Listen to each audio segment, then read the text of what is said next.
Perdalami ilmu dengan mengeluarkan cabang ilmu dari pokoknya, wahai penuntut ilmu.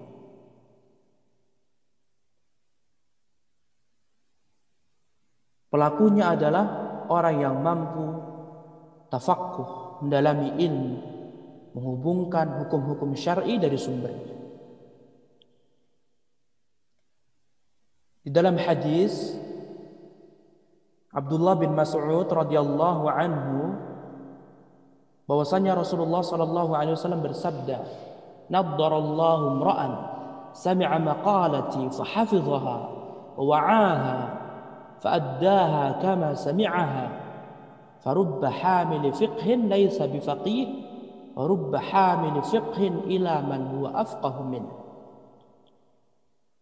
Semoga Allah memberi cahaya kepada orang yang mendengarkan hadisku, ucapanku, lalu menghafalkannya dan memeliharanya, kemudian menyampaikannya sebagaimana dia mendengar.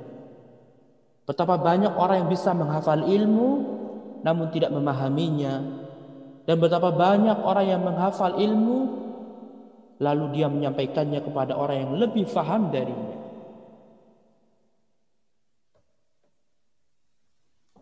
Berkata Ibnu Khair rahimahullah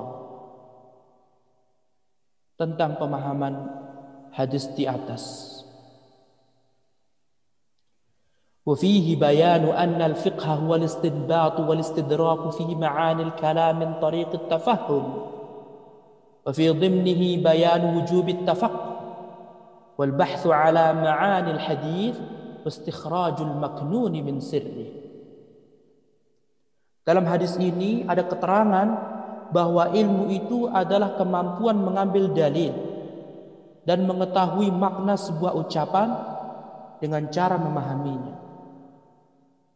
Hal ini mengandung kewajiban memahami dan mendalami makna hadis serta mengeluarkan ilmunya dari yang masih tersimpan.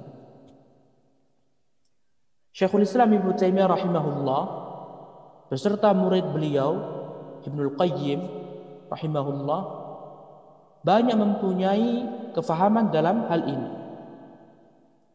Barang siapa membaca buku-buku mereka berdua, maka dia bisa mengetahui cara yang benar dan memahami ilmu syar'i.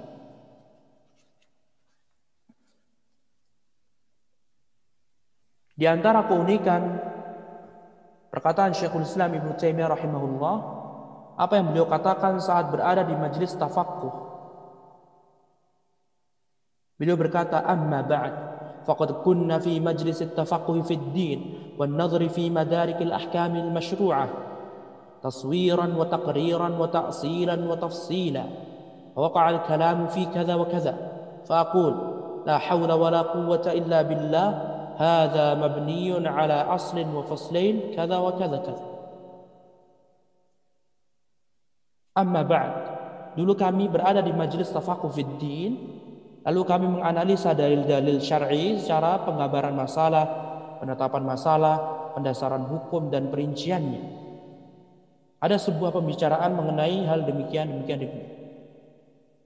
Lalu saya pun mengatakan, la haula wala quwwata illa billah. Tidak ada pergerakan dan kekuatan kecuali dengan meminta pertolongan pada Allah. Hal ini didasari atas satu pokok pembahasan dan dua pasal. Ini. Ketahuilah, semoga Allah memberi petunjuk kepadamu bahwa memahami dan mendalami ilmu syar'i itu harus didahului dengan tafakkur, berfikir. Karena sesungguhnya Allah SWT menyuruh kepada hambanya bukan hanya di satu ayat agar bergerak dan memutar pandangannya yang tajam untuk berfikir tentang langit dan bumi, juga memusatkan perhatiannya untuk melihat dirinya sendiri dan juga keadaan alam sekitarnya, agar membuka kekuatan akal fikiran sehingga bisa memperkuat iman dan memperdalam hukum serta memperoleh kemenangan ilmiah sebagaimana firman Allah Subhanahu wa taala, "Kadzalika yubayyinu Allah lakum ayatihi la'allakum ta'qilun."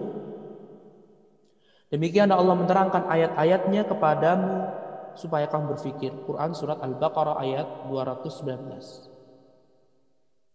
Dan firman Allah, "Qul hal yastawil a'ma wal basir afala tatafakkarun." Katakanlah, apakah sama orang yang buta dengan orang yang melihat? Maka apakah kamu tidak memikirkannya? Quran surat Al-An'am ayat 50. Dari sini diketahui bahwa memahami tafaqquh fid din, memahami ilmu agama itu lebih jauh jangkauannya daripada sekedar berfikir.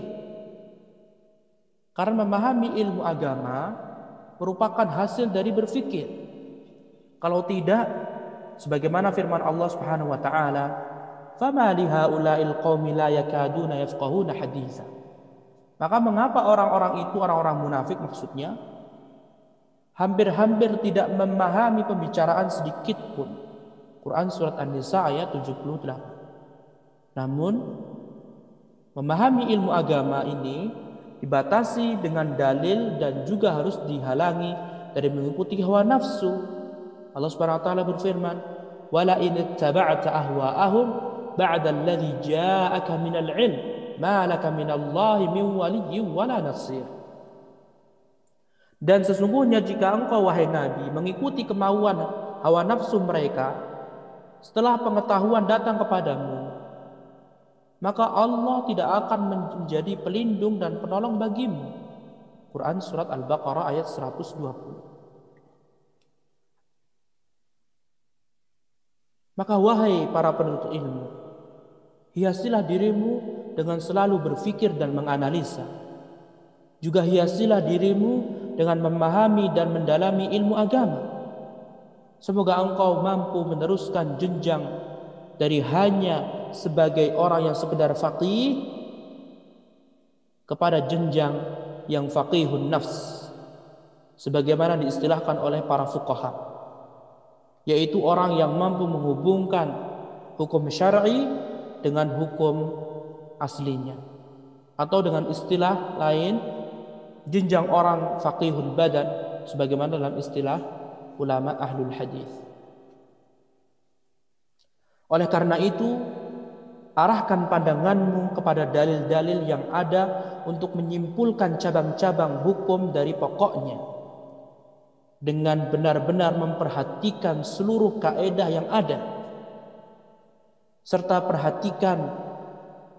perhatikan juga kaidah syariat Islam yang bersifat umum. Contohnya kaidah maslahat, menghilangkan segala madarat dan kesulitan, mendatangkan kemudahan, menutup pintu-pintu, serta menutup segala jalan menuju perbuatan yang haram.